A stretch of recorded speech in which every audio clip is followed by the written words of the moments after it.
Good evening, everyone. Good evening, PHF. Good evening, our Guruji, Liaquat Namoy sir. And today we are going to celebrate the 14th session of the lecture series webinar started by the sir in the June of 2022. और आज का जो session है वो लेने वाले हैं the personality who is known to everyone by her daily sharing of the rubrics with in-depth and detailed description of the rubrics. And she is none other than Dr. Mansi Patil. She is practicing mind method since 8 years, and she currently joined to the Vinitai Yeshwantrao Chauhan College at Kolhapur. And isse zyada, she is a good friend and a very humble and sensitive person. And recently she started writing also. और एक devoted mother है जो मुझे बहुत ज्यादा important लगती है उसमें, जो बच्चों की बहुत ज्यादा केयर करती है. तो let's start with Mansi. Over to you.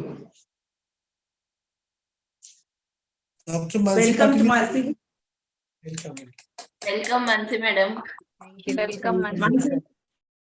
Dr. Mansi Patil was practicing previously in Mumbai. Now she has shifted to Kolhapur, and Kolhapur people are lucky to have Dr. Mansi Patil actually. So Dr. Mansi, she is the one who takes care of our writing work of the PHF. Dr. Mansi takes care. Okay, she is the would-be co-editor of our magazine. Dr. Mansi Patil.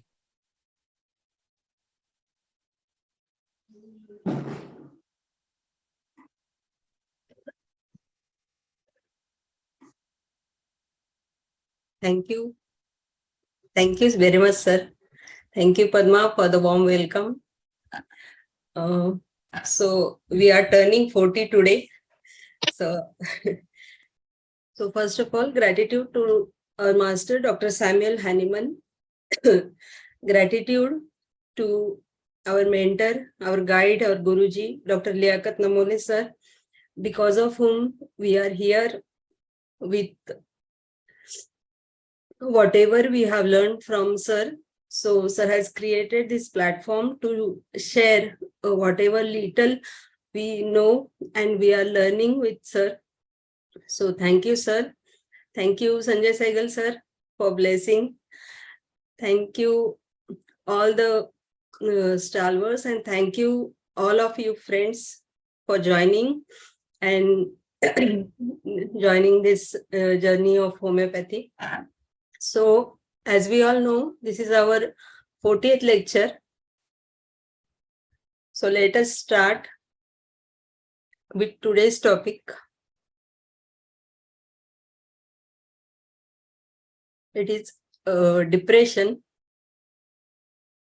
and its homeopathic management. Okay, so let us understand first what is depression, because unless and otherwise we know what we have to be, what we have to cure in the patient, then only we will be able to reach to the highest ideal cure. Okay, so let us understand what is depression. So depression is a mood disorder that causes a persistent feeling of sadness and loss of interest, also called major depressive disorder or clinical depression. It affects how you feel, think, and behave, and can lead to a variety of emotional and physical problems. You may have trouble doing normal day-to-day activities, and sometimes you may feel as if life isn't worth living. So this is the basic definition of depression, which are found on the internet or in the books. So what are the symptoms? We all know the symptoms of depression, but to revise in a very short way. So feeling of sadness, tearfulness, emptiness or hopelessness, angry outbursts, irritability or frustration, even over small matters, loss of interest or pleasure in most or all normal activities such as sex, hobbies or sports, sleep disturbances, including insomnia or sleeping too much, tiredness and lack of energy. So even small tasks take extra effort. Reduced appetite and weight loss or increased cravings for food and weight gain. Anxiety, agitation or restlessness. Slowed thinking, speaking or body movements. Feeling worthlessness or guilt. Fixating on past failures or self-blame. Trouble thinking, concentrating, making decisions and remembering things. Frequent and recurrent thoughts of suicide, suicide attempts, and even suicide. Unexplained physical problems such as back pain or headaches. Again, we see depression is a very becoming very common in children also. So, and even in old age. So now we will see some symptoms of children, symptoms of depression in children. So in younger children, symptoms of depression may include sadness, irritability, clinginess, worry, aches and pains, refusing to go to school or being underweight.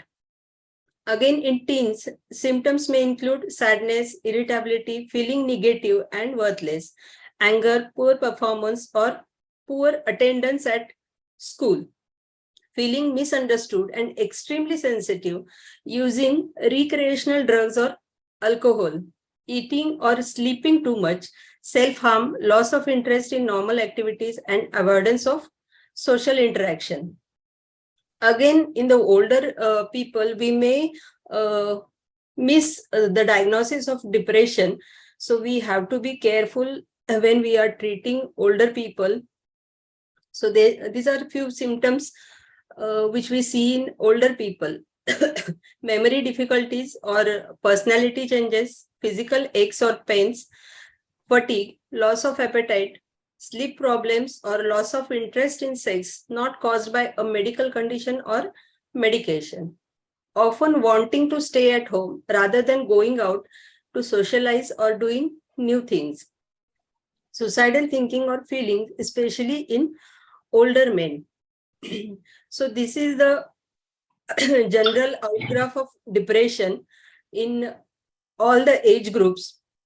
So how we are going to deal with cases of depression. So as far as homeopathy is concerned, so what homeopathy has to offer in cases of depression, or we can say how homeopathy is helpful in such cases. So when I was reading these cases and just refer to our organon, so I found that Dr. Hahnemann has written almost 20 aphorisms about these mental diseases.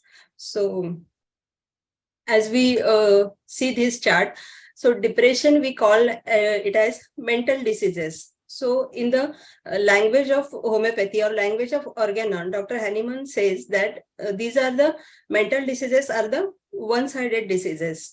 And he has explained very beautifully in these 20 aphorisms how we can say or we can refer a disease as a mental disease. As he says, no disease is a mental disease or only a somatic disease. Okay, so he calls the mental diseases as so-called mental diseases because he believes that all the diseases are psychosomatic diseases. So sometimes what happens, there are somatic symptoms. That means bodily symptoms are more seen in the patient, and mental symptoms we do not find, or there are few mental symptoms. But sometimes what happens, the somatic symptoms are very few and there are excessive of mental symptoms, the symptoms that are affecting the mind. So at that time only we call these diseases as mental diseases. Again, in the treatment part, he has explained in detail how when you have to give antipsoric medicines and when you have to give other medicines. So you can refer to these aphorisms to better understand the mental diseases of how they develop and how the treatment part is given.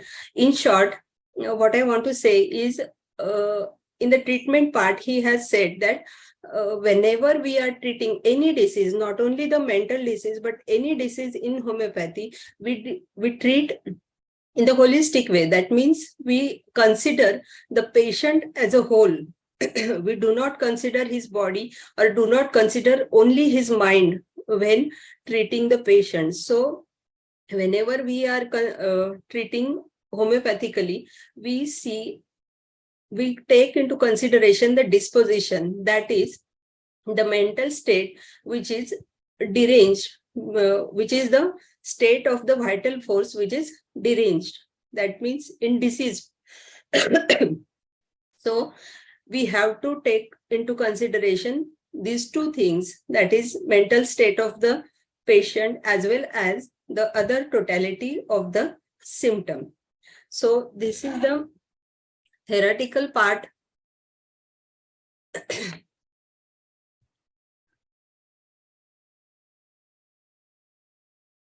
So let us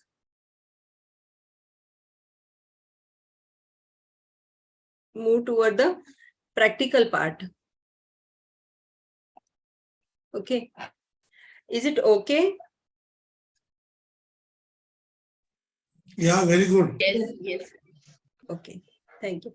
So practical parts means how we can apply this knowledge to our clinical practice. That as Liaquat sir always says that we should the information what we are getting on daily basis, so we should apply that information and then only it becomes our knowledge. So how we are going to apply this information into knowledge to become that knowledge. So I will be sharing two simple cases of depression.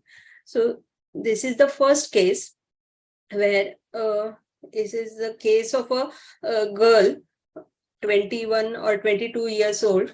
So actually this case was taken in Konkan area when during the COVID period. So this girl is working in Mumbai और उसकी family जो है, मतलब father और उसकी mummy and उसके भाई, तो वो सब गांव में रहते हैं. तो यहाँ वहाँ का वो ट्रेडिशन है एक्चुअली, सब लोग जब क्योंकि वहाँ पे रोजगार का कुछ ये नहीं है कोकन एरिया में, तो वहाँ के सारे लोग मुंबई शिफ्ट हो जाते हैं फॉर अर्निंग. तो ये लड़की भी वहाँ थी, तो उसको ये थोड़ा सा फीलिंग्स, कुछ सिम्टम्स दिखाई दे, तो वो गांव में आई थी कोविड की वजह से भी. तो वो मेरे पास आई और आके बैठी, फिर उसने थोड़ा सा ऐसा देखा सब जगह और फिर मुझे बोली कि मैडम मुझे ना डिप्रेशन है.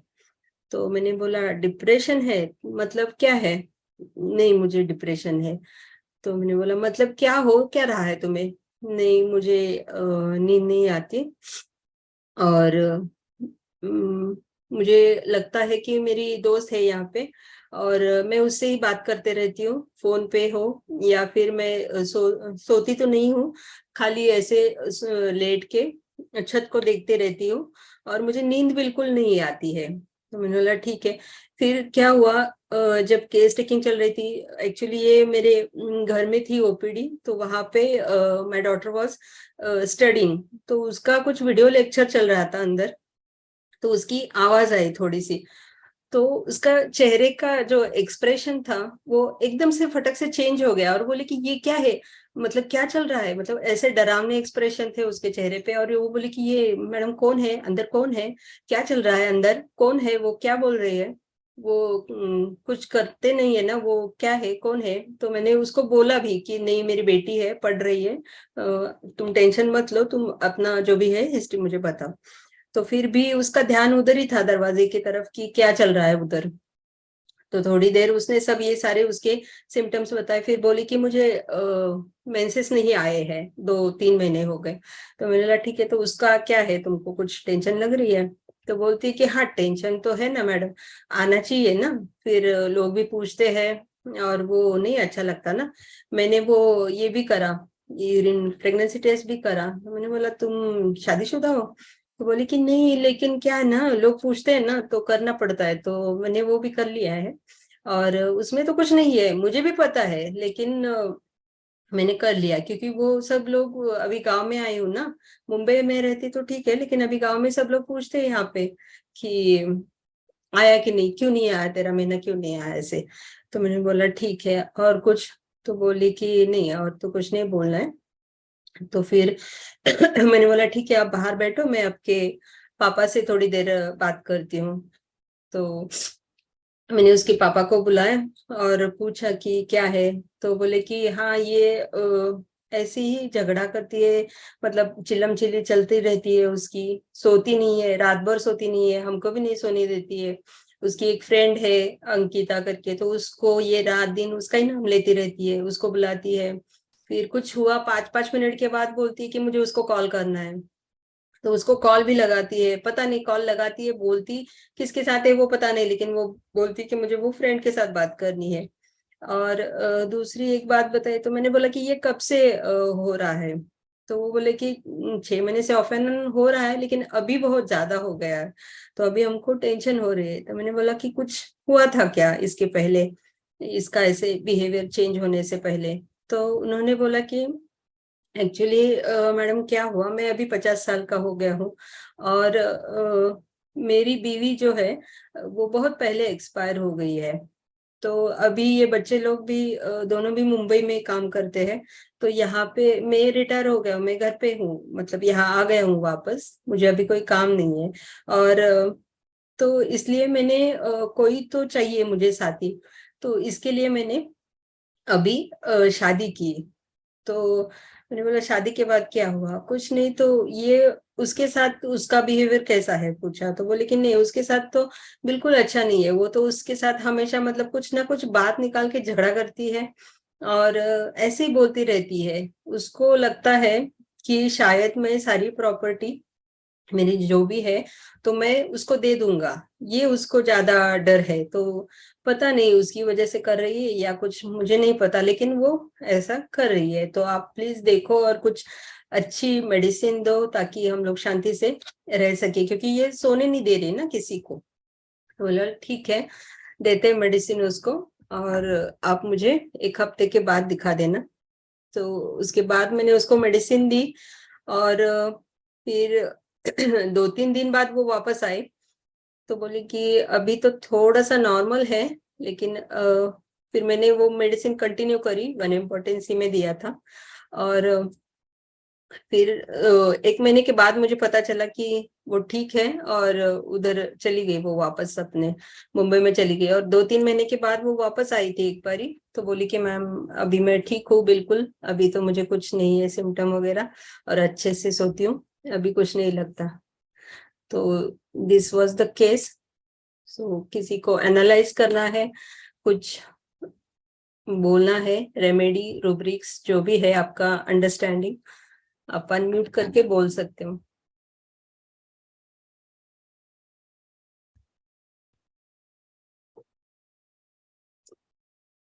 अगर कुछ नहीं समझाओ तो भी पूछ सकते हैं।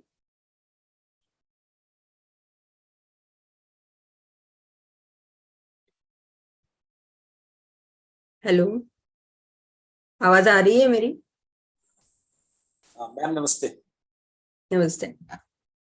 मैम एक तो जो ये केस है इसमें एक तो सेंसिटिव बहुत है दूसरों के ओपिनियन के प्रति, हम्म। और एक मैम एम्बेरसमेंट बहुत है इसके अंदर। हम्म। ये स्टेटस गिरा लग रही है। ओके, एम्बेरसमेंट है। ओके, कैसे, क्यों लगा आपको एम्बेरसमेंट?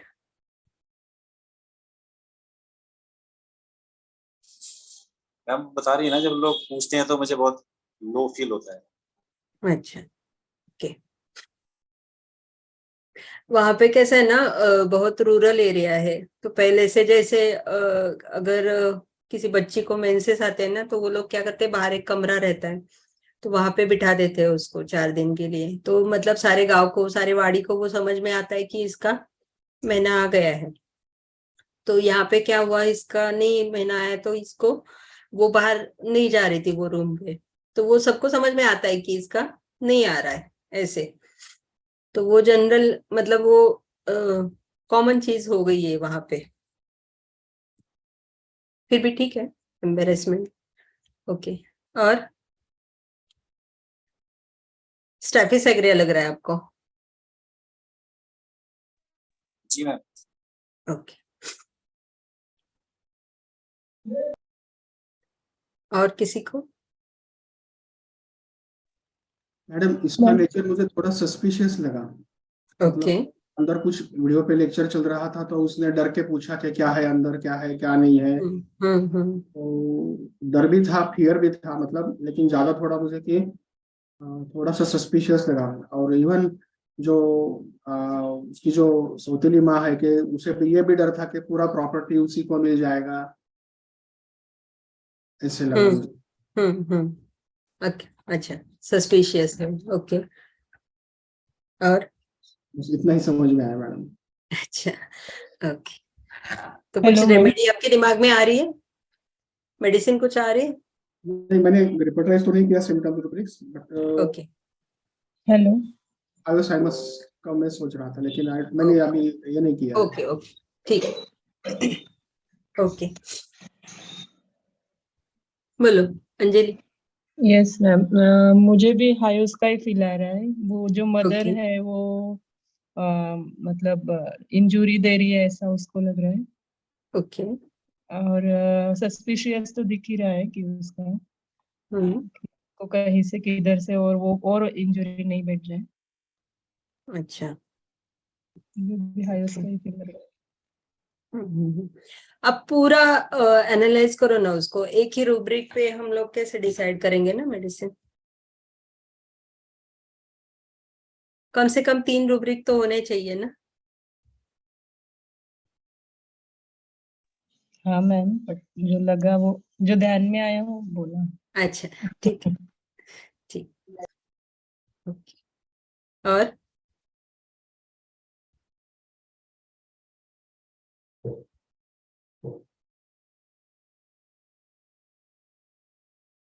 नहीं समझा किसी को केस?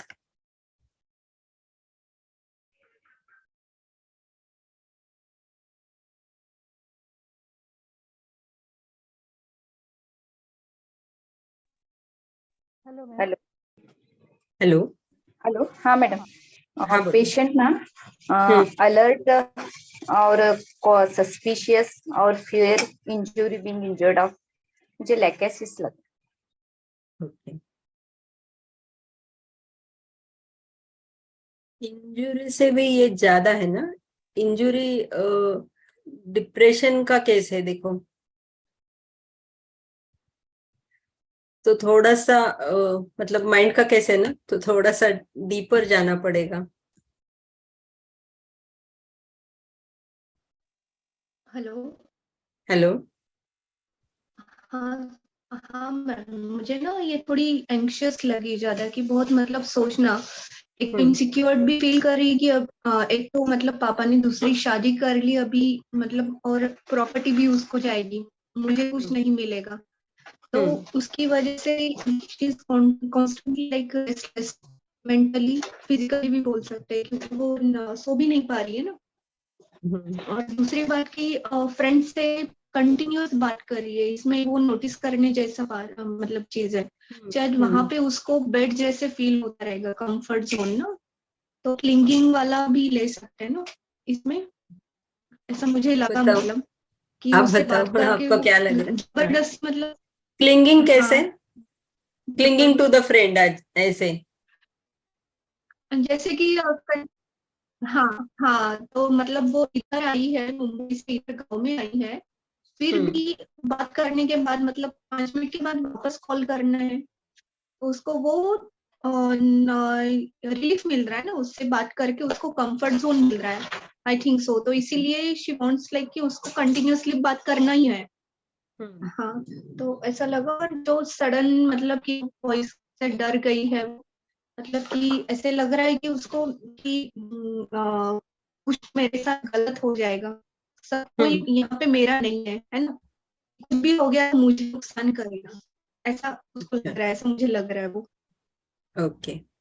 और डिसीव का मतलब थोड़ा सा ऐसा लग रहा है कि पापा ने उसको डिसीव करके एक दूसरी शादी कर दी। अभी इतनी एज हो गई है, अभी शादी की है ना, ये उम्र है क्या, गांव में हमारा कैसा होगा, एक तो ना भी और फिर पैसे भी नहीं है, तो ऐसा लगा मुझे।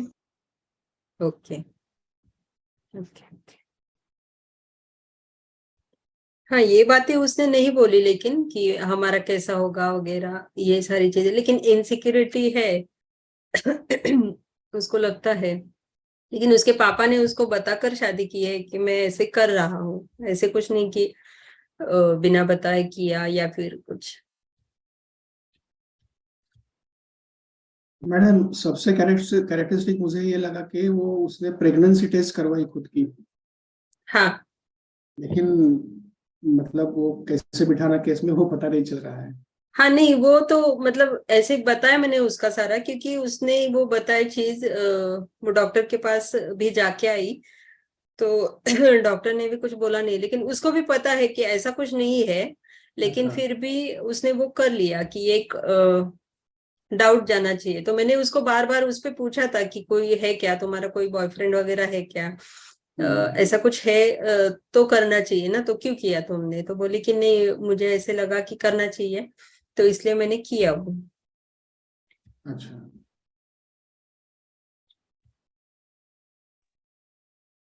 Hello ma'am. हाँ बोलो।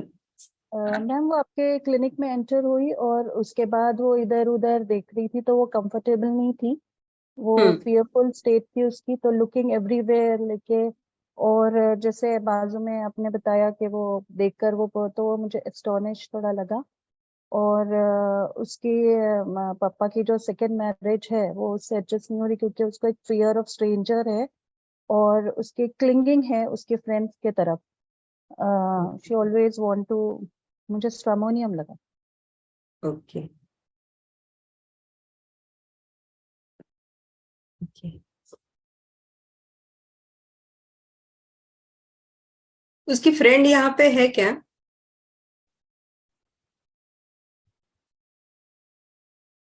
Hello ma'am. हाँ, उसकी फ्रेंड है यहाँ पे? मीन्स मैं समझी नहीं, सॉरी। उसकी फ्रेंड यहाँ पे गांव में नहीं है, उसकी फ्रेंड मुंबई में है। ओके, तो ma'am it could be any way ना, पर कुछ भी होता है तो वो उसी को ये करती है ना। तो उसके लिए क्या ले सकते हैं? सिंपल रूब्रिक डिपेंडेंसी ले सकते हैं। तो डिपेंडेंट क्या है, रूब्रिक क्या है डिपेंडेंसी का?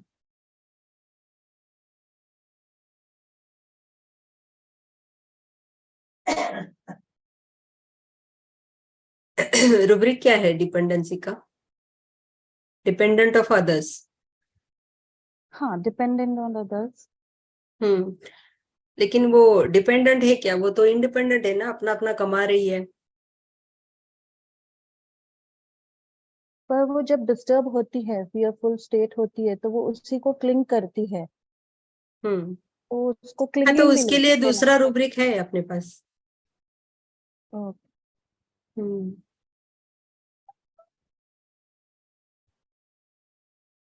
ओके, तो चलिए अपना ये देखें एनालिसिस।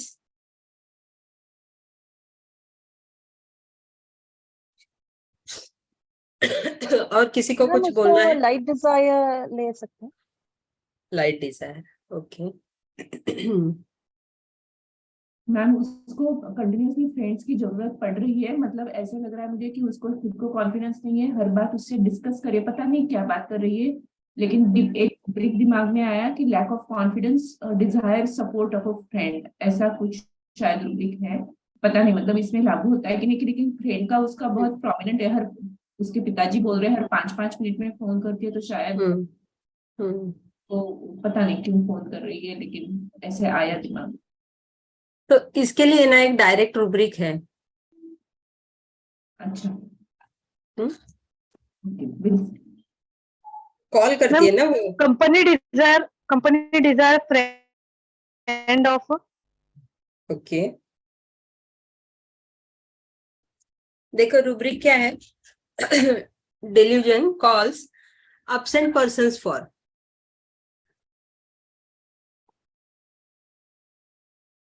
ठीक है।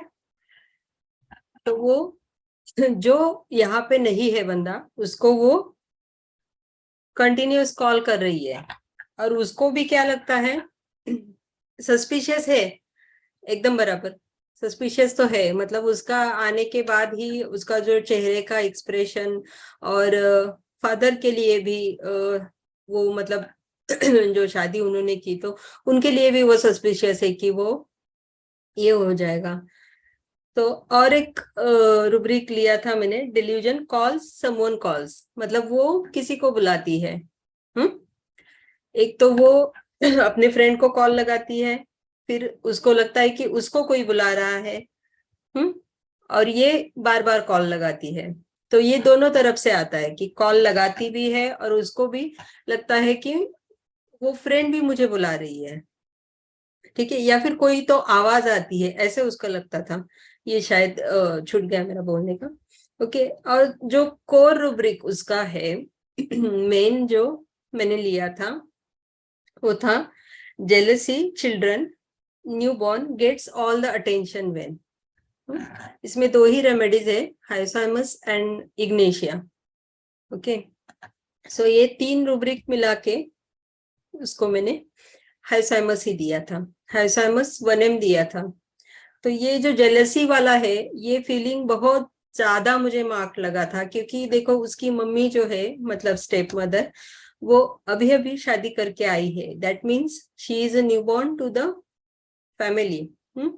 तो लेकिन वो अच्छी है, नो डाउट, वो सब करती है, ये गुस्सा भी करती है, लेकिन उसकी मम्मी उसका सब करती है, उसको बेड पे जाके खाना वाना भी देती है। लेकिन ये लड़की क्या करती है, सब गंदा करके रखती है, सब उसको मम्मी की तरफ चिल्लाती रहती है, पापा को चिल्लाती रहती है, और किसी को भी सोने नहीं देती है ये।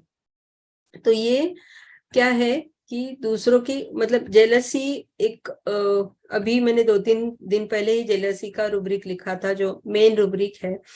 तो जेलसी मतलब मत्सर होता है, जो कारण होता है, एक षड्रिपु जो हम बोलते हैं। 6 रीजन में से एक रीजन होता है कि जो डिसीज की वजह होती है। तो यहाँ पे उसका मेन डिसीज आने की वजह, तो ये जेलसी है उसकी, उसके स्टेप मदर के लिए। तो this was the core rubric, ये लेके मैंने उसको हाइसाइमस दिया था, और 1M दिया। फिर 2-4 दिन के बाद उसके पापा आके बोले थे मुझे कि थोड़ा सा मुझे फर्क दिख रहा है, तो मैं उसको भेज दूंगा। लेकिन वो लड़की शायद 1 हफ्ते बाद आई, फिर उसके बाद 1 महीने बाद आई, फिर वापस वो चली गई उधर मुंबई, और वापस 3 महीने के बाद आई। तो उसके बाद तो वो मतलब बहुत अच्छी थी, ठीक है। एक्चुअली ये डिप्रेशन का ये रहता है कि मैंने थोड़े दिन पहले ही पढ़ा था एक साइकोलॉजी के इसमें बुक में कि उसका कॉज निकालना बहुत ज्यादा जरूरी होता है। डिप्रेशन के पहले जो भी कॉज है, अगर वो हमको मिल जाए तो श्योर शॉट हम उसको डिप्रेशन को ट्रीट कर सकते हैं। So this was the case of hyoscyamus. Time है ना, एक और छोटी सी केस है।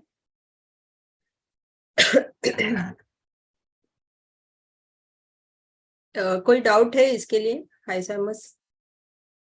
मैम थोड़ा पोटेंसी का बताएंगे, आपने 1M कितनी बार रिपीट किया था इस केस में? 1M 2-3 बार ही रिपीट किया, सॉरी 1 वीक के लिए रिपीट किया था मैंने वाटर डोज में। Okay, thank you ma'am. और कोई डाउट है?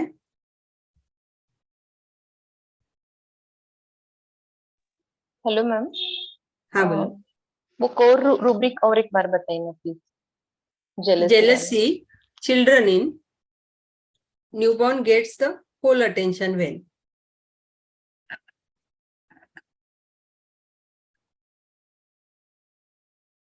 Newborn gets all the attention when. Okay thank you. Jealousy children, बच्चों जैसा व्यवहार है ना ये। अभी 20-22 साल की लड़की है, उसको ये सेल्फिश है ना थोड़ा सा थॉट की पापा अगर इतने हैं बूढ़े तो उनका भी उसको ये रहना चाहिए था कि वो कैसे रहेंगे अकेले गांव में, उनको खाना बनाना वगैरह नहीं आता है, तो कोई ना कोई उनके साथ अगर रहता है तो ये अच्छी बात है ना। So she should have accepted that. और ये खुद कमा भी रही है, ऐसा नहीं है कि ये डिपेंड है किसी पे।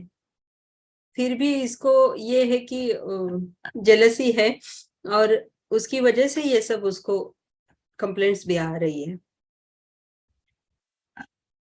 ठीक है,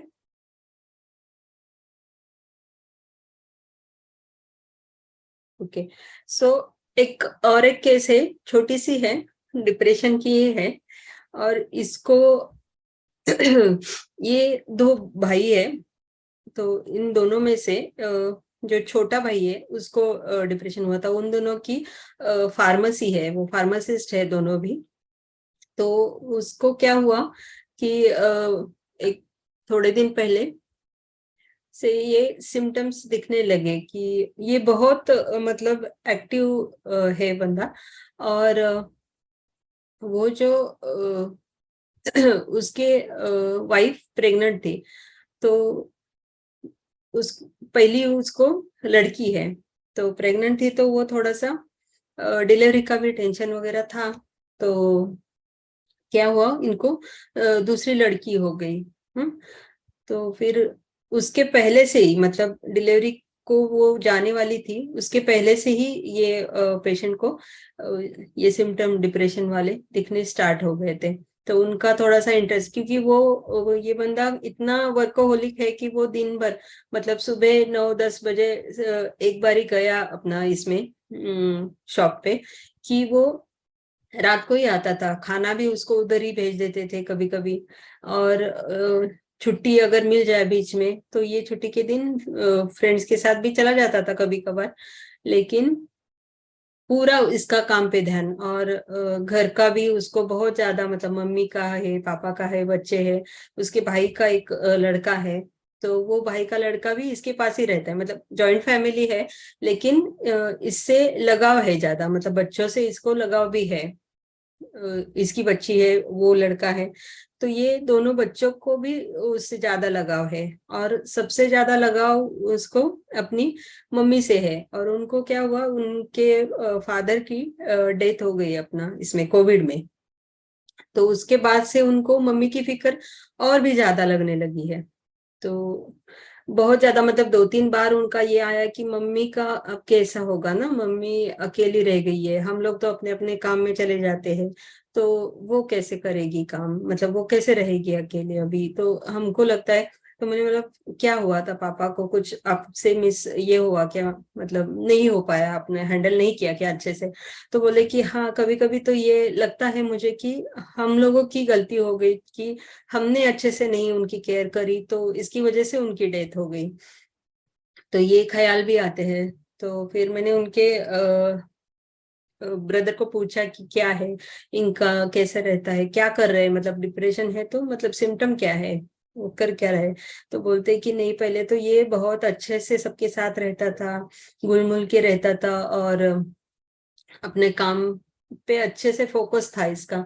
और मैंने भी मेरा दूसरा काम छोड़ के, इसने इतना डेवलप किया है अपना फार्मेसी का ये बिजनेस, कि मैंने मेरा जो मैं दूसरा काम करता था वो मैंने छोड़ दिया। मैं इसी दुकान में उसके साथ काम करने आ गया हूँ, क्योंकि ये वर्कलोड यहाँ का बढ़ गया है उसकी वजह से।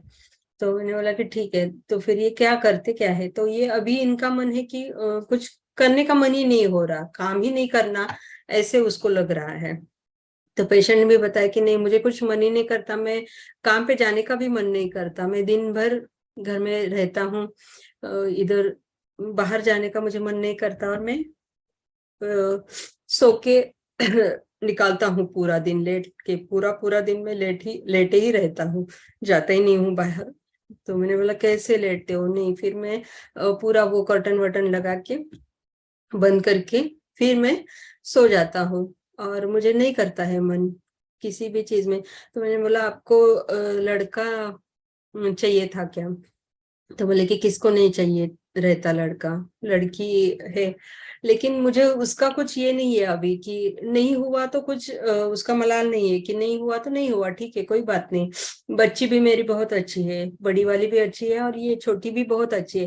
लेकिन मुझे उसके पास जाने का भी मन नहीं कर रहा अभी। मतलब मैं डिलीवरी के बाद में 4 दिन हफ्ते में ऐसे जाता था, लेकिन अभी 1 महीना हो गया तो मुझे वो भी नहीं मन कर रहा कि मैं जाऊं वहां पे और उसको देखूं, बात करूं, बीवी से बात करूं, ये भी नहीं लग रहा। मैंने बोला ठीक है। और तो बस इतनी ही हिस्ट्री थी। तो मैंने पूछा, उनके भाई को भी पूछा कि इनका स्वभाव वगैरह कैसा है, कैसे ये काम में वगैरह कैसे है। तो बोला कि ये बहुत ज्यादा रिस्पॉन्सिबल बंदा है, बहुत अच्छे से उसने सब ये मैनेज किया है, वर्क और ये घर का भी वो देखता है, मतलब घर के प्रति भी उसको लगाव है। ऐसा नहीं कि खाली काम करता है तो काम में ही नहीं है, उसको घर का भी है और मम्मी की ज्यादा उसको फिक्र है। तो ये सारे बातें उसने बताई और इस पर से ही मैंने एक मेडिसिन दी।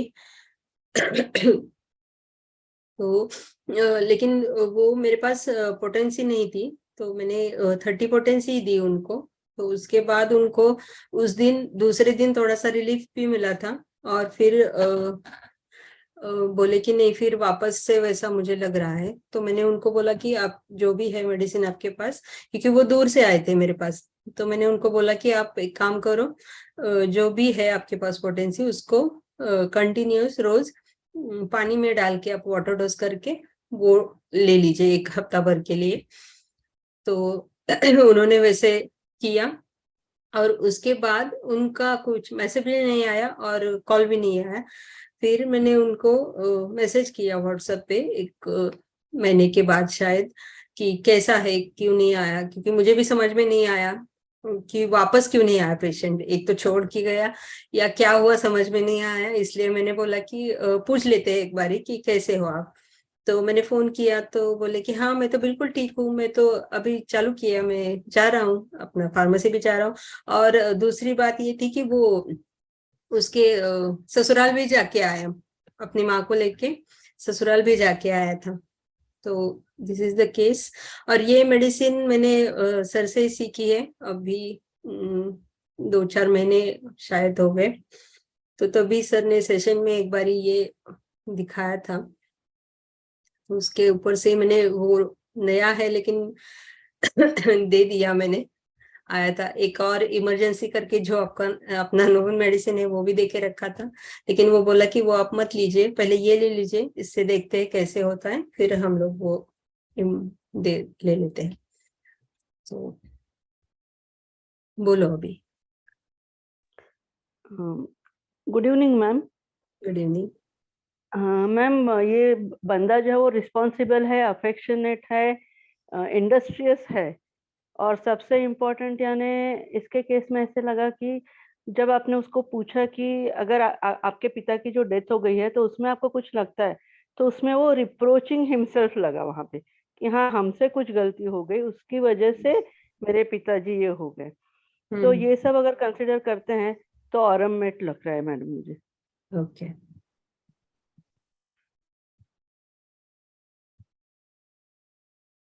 बहुत अच्छा।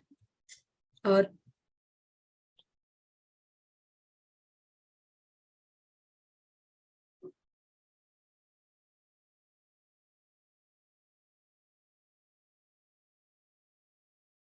किसी मैम नमस्ते। नमस्ते। मैम एक तो ये रेस्पॉन्सिबल बहुत है, इंडस्ट्रियस है, और मैम केयरिंग बहुत है, ये elements from cares and worries.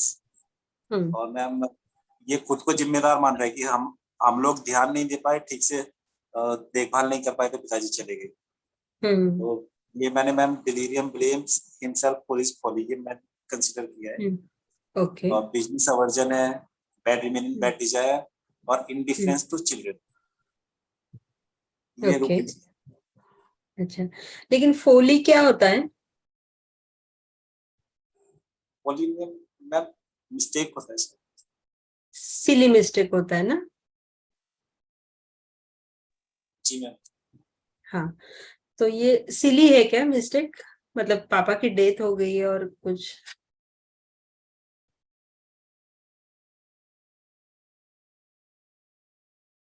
सिली है क्या ये मिस्टेक?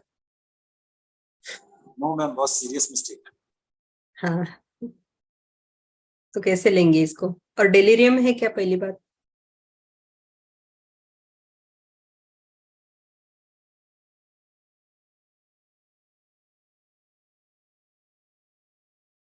डेलीरियम मतलब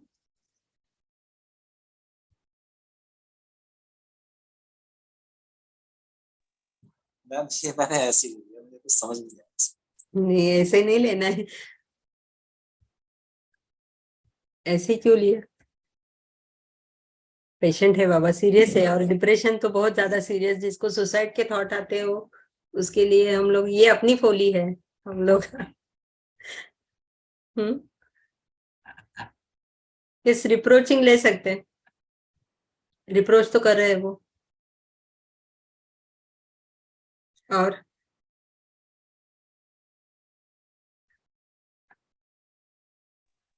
ma'am Elements from death of loved one's parents. And Business aversion to reapproaching himself. Kali chromatin, madam. Kali brom, okay. Cyclamen, क्यों Hello, ma'am. साइक्लामेन? हाँ बोलो। Elements from death of loved ones, parents or friends. Delusion, neglected duty, he has neglected his, reproaching oneself, और suicidal disposition अगर लेंगे तो Aurum Aurum आता है, okay. तो क्या देंगे? ऑरम देंगे। हेलो। हाँ मैम, ये तो बोलो। मतलब काफी रिस्पॉन्सिबल वर्कहोलिक तो है ही, फोकस्ड है काफी। और जैसे रुब्रिक तो बताया ही आप मैम ने अभी ना, delusion, neglected his duty and reproaching himself. इससे एक मतलब बड़ी बात है कि उसको खुद को ही ये कर रहा है ना, ब्लेम कर रहा है कि किसी और की वजह से मुझे प्रॉब्लम नहीं हुआ है, मेरी वजह से ही ये सब कुछ हुआ है। तो ये I am like responsible for this. तो और किसी को कंप्लेंट भी नहीं कर रहा है, अपने लेवल हो गया है ना, अलग हो गया है वो। सोनाली, और इंडिफरेंस, हाँ बोलो। और फैमिली में भी मन नहीं,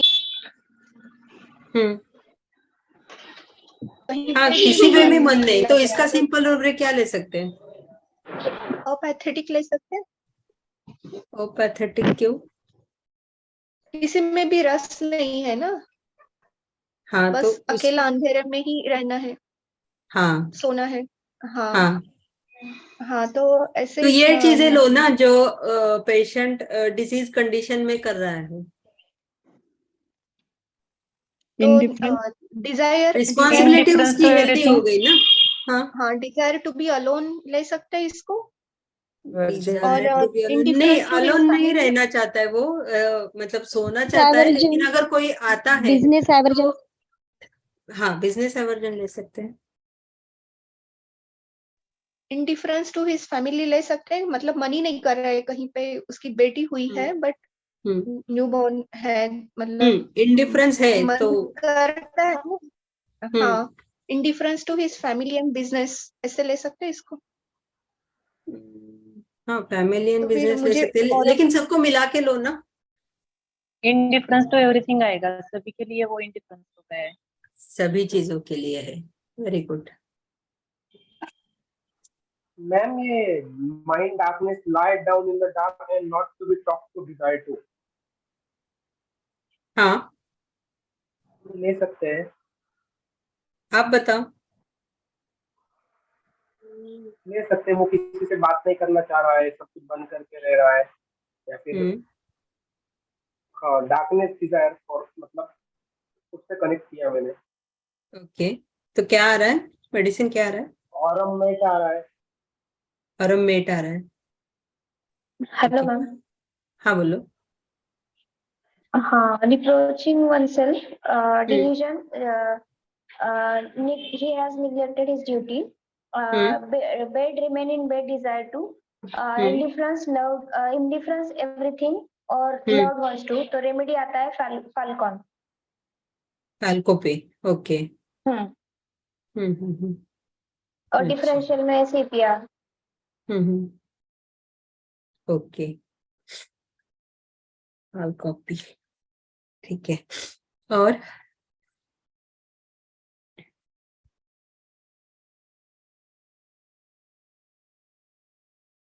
मैम मुझे ये अफेक्शनेट पर्सन लगा, और elements from death of loved ones, bed remain in bed, desire to, reproaching oneself, industrious bed लगा, क्यों? और एक हाँ जी सॉरी, हाँ बोलो। रिप्रोचिंग वनसेल्फ, और एक और चीज थोड़ा सा ये लगा कि एलिमेंट फ्रॉम रिस्पॉन्सिबिलिटी अनयूजुअल कह सकते हैं, क्योंकि हाँ Okay. क्योंकि वो मदर की उनके ऊपर, मतलब फादर की डेथ के बाद हो सकता है कि उनको ये लगा कि मदर की रिस्पॉन्सिबिलिटी उनके ऊपर अचानक से आ गई है। तो मैम ये ऑरम म्यूनेट्रम लगा मुझे थोड़ा। ओके ओके ठीक है। और ऑरमेट मैंने दे के रखा था, जो सब्स्टिट्यूट वाला है वो ऑरमेट था, लेकिन ऑरमेट प्रिस्क्राइब नहीं किया था। Okay ma'am.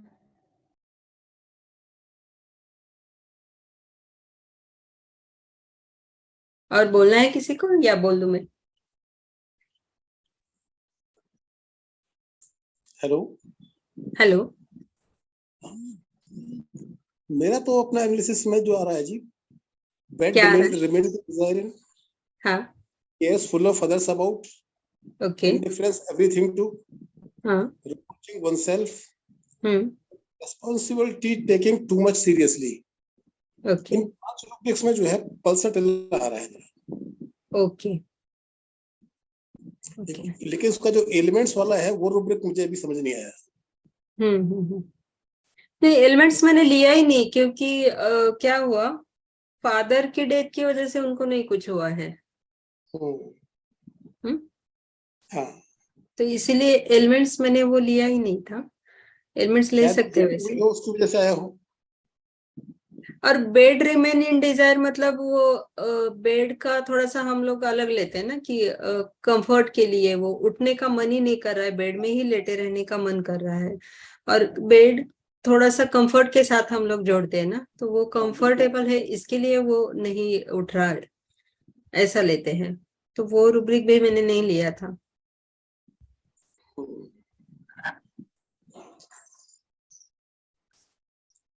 अच्छा है, लेकिन एनालिसिस अच्छा किया है सबने।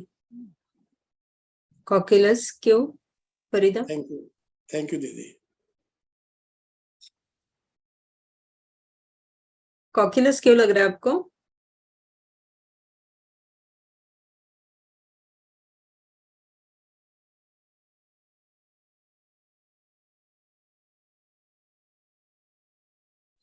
ओके चलो डिस्क्लोज कर ट्राई देते कर रही हूँ। मुझे हाँ साइकिल में लग रहा है, मुझे बस लिखा था थोड़ा गाड़ी पे हूँ, मुझे इसमें ज्यादा गिल्ट लग रहा है। तो क्या लग रहा है? वजह से गिल्ट है इसको, गिल्ट, ओके गिल्ट पाल रहा है, यही लगा तो कि मुझे वो साइक्लोमेन ज्यादा लग रहा है। अच्छा ओके ओके, हाँ आपने साइक्लामेन लिखा था, ओके हाँ। ओके। हेलो मैम, उसके हाँ अगर बोलो। डिप्रेशन में जब से वो डिप्रेशन में है तब से सिम्टम्स लिए, तो business aversion to, delusion, neglected his duty, indifference everything, और रिप्रोचेस हिमसेल्फ, ये 4 ही रुब्रिक ज्यादा इंपॉर्टेंट लगते हैं, और ये लिए तो आर्सेनिक, पल्साटिला और लाइको आता है। बट आई डोंट नो, आपको इंडस्ट्रियस है, पहले बहुत रिस्पॉन्सिबल है, फैमिली को अच्छे से देखता है, तो आर्सेनिक हो सकता है, लवर फैमिली में भी आर्सेनिक है। Okay okay, reproaching oneself, if indifference lies with eyes closed, cares full of others about, okay इसलिए कॉक्यूलस लगा था। ओके तो ऑरममेट तो है, मतलब ऑरम का एलिमेंट है इसमें, बहुत ज्यादा है, मतलब रिप्रोचिंग है, रिस्पॉन्सिबल भी है। और मुझे भी पहले देख के ही ऑरममेट लगा था, लेकिन जो बिजनेस एवर्जन है तो उसमें ऑरममेट नहीं मिला मुझे। Phosphoric acid, okay. सो एक जो रूब्रिक अभी चेतन ने बोला था, darkness desire, darkness lie down in, ऐसा कुछ है ना? क्या रूब्रिक है Chetan? Ma'am, mind darkness lie down in the dark and not to be talk to desire to. Yes, so ये रूब्रिक मैंने पहले लिया था, क्योंकि वो सब कर्टन वर्टन बंद करके, पूरा अंधेरा करके और किसी से बात भी ना करके ऐसे ही दिन भर लेटा रहता है। तो ये डायरेक्ट रूब्रिक है जो सर ने बहुत बार ये पढ़ाया है हमको। तो this was the first rubric I took, and second I took business aversion to, simple. और तीसरा लिया था इंडिफरेंस एवरीथिंग टू, मतलब सारी चीजों के लिए, क्योंकि देखो केयरफुल बंदा जो सबकी केयर करता है तो उसको अभी वो चीजें मायने नहीं रख रही है। इंडिफरेंस मतलब उसका वो चीजों से ध्यान हट गया है। ठीक है, तो इसके लिए इंडिफरेंस एवरीथिंग टू, क्योंकि वो एवरीथिंग उसको मायने रखता था पहले जब वो हेल्दी कंडीशन में था, वो सब चीजों को दौड़ दौड़ के कर रहा था। तो यहाँ पे बहुत ज्यादा कोर वाला ये होता है कि जो बंदा कर रहा है, केयर ले रहा है, और वो अचानक से इनडिफरेंट हो गया है। तो इसके लिए मैंने इनडिफरेंस टू एवरीथिंग ये रूब्रिक लिया, बिजनेस एवर्जन लिया, और ये डार्कनेस वाला रूब्रिक लिया। तो ऑरम मूर आया, तो आई वॉज लिटिल स्केप्टिकल कि क्या करूं, मतलब ऑरम मेट दूं या ऑरम मूर दूं, क्योंकि ऑरम मूर का इतना ज्यादा लिटरेचर कहीं अभी तक नहीं मिला। रूब्रिक्स भी देखे तो खाली हार्डली 150 रूब्रिक्स है, 150 के अंदर ही है जो सारे रूब्रिक्स है माइंड के ऑरम मूर के, तो वहां पर तो नहीं मिला मुझे कुछ ऐसा। और फिर ऑरम मूर मैंने दे दिया और उनको बोला कि आप ले लो, और ऑरममेट भी दे के रखा था, अगर से कुछ गलती हो जाए तो। ऑरममेट तो है, मतलब ऑरममेट तो बहुत क्लोज में लग रहा था, तो ऑरममेट भी मैंने दे के रखा था, लेकिन ऑरममेट उनको लेने को नहीं बोला। ऑरम मूर लेने के बाद ही उनको बहुत ड्रास्टिक चेंज दिखा था, क्योंकि तीसरे दिन ही वो बंदा उठ के थोड़ा सा काम किया, उन्होंने जाके आए वापस, लेकिन वापस थोड़ा सा शुरू हो गया। तो कंटिन्यूस मैंने उनको वाटर डोज लेने के लिए बोला, तो उसके बाद वो थोड़ा सा ठीक हुआ था। फिर ऑरम मूर का जो है, तो मैं भी सोच रही थी कि ये ऑरम मूर का क्या है, कुछ तो है चीज की जो रिलेटेड है। मूर का एलिमेंट हम लोग जैसे जॉन शोल्टल ने थीम में बताया हुआ है कि वो बताते हैं कि कार का जैसे रहता है फादर के साथ कुछ कॉन्फ्लिक्ट है, मूर का रहता है कि मदर के साथ कुछ रहता है कॉन्फ्लिक्ट रहे, या फिर मदर के साथ जो रिलेशनशिप है उसमें कुछ ना कुछ वो रहता है, पॉजिटिव हो या निगेटिव जो भी हो, लेकिन कुछ ना कुछ कनेक्शन रहता है वो मदर्स रिलेशन से। तो उनके ही बुक में मैंने वो पढ़ा और मूर के बारे में कि ये लोग बहुत ज्यादा अटैच हो जाते हैं अपनी माँ से। तो उनको ये लगता है कि, मतलब उन्होंने ऐसा लिखा हुआ है बुक में कि वो उनको सब औरतों में माँ दिखती है। तो इतना ज्यादा उनका मदरली जो है कॉन्फ्लिक्ट है या फिर जो भी है, तो वो अटैचमेंट वो मदर फिगर के साथ उनका अटैचमेंट रहता है।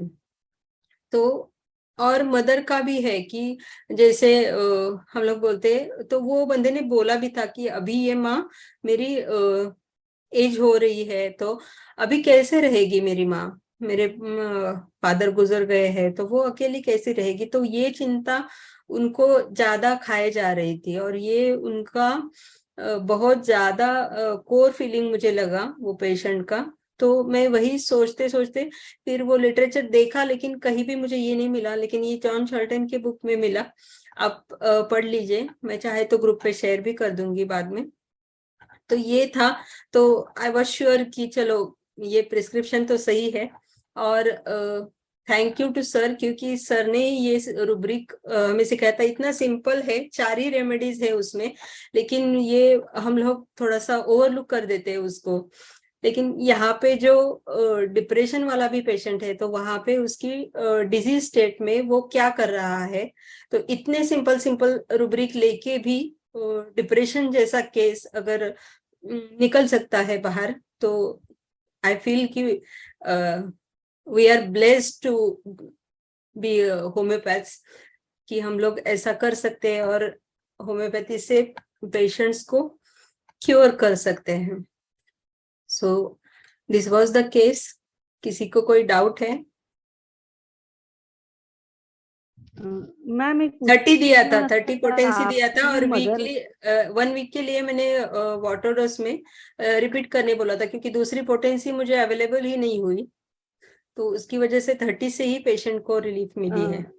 और जैसे सर हमेशा बोलते 30 से भी अगर 6 भी मिल जाती। हाँ बोलो। मैम आपने मदर के लिए कौन सा रूब्रिक लिया था? मदर के लिए रूब्रिक नहीं लिया था मैंने। अटैचमेंट के लिए जो आपने रूब्रिक लिया वो कौन? नहीं रूब्रिक नहीं लिया आपने था। बताया नहीं 4 ही रेमेडीज है उसमें, तो कौन सा रूब्रिक है? नहीं वो डार्कनेस वाला जो रूब्रिक है ना, अच्छा। Darkness, lie down, desire in the dark, हाँ, and don't want to be talked. तो Yes, सिंपल उसमें वो 4 कंडीशन remedies, रहती है, बहुत से माइग्रेन के पेशेंट्स में भी रहता है वो, कि सब अंधेरा करके, मतलब वो पेशेंट ही बोलता है। तो मैंने कंफर्म भी किया उनसे कि आपको पूरा अंधेरा चाहिए होता है क्या, तो बोलते कि अंधेरा है तो मुझे अच्छा लगता है, अगर अंधेरा हो तो मुझे आराम भी लगता है वहां पे। मतलब वो डार्कनेस डिजायर, मतलब वो अच्छा है उनको, अंधेरे में ही उनको अच्छा लगता है। Thank you ma'am. ओके।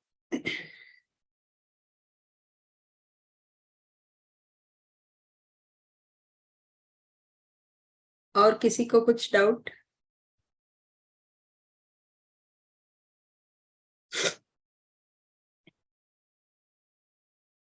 और मूर के बारे में सर ऐड करेंगे और कुछ, क्योंकि अभी इतना इवॉल्व नहीं हुआ है। वंडरफुल मैम, केस आपने दिया, thank you very much. Thank you.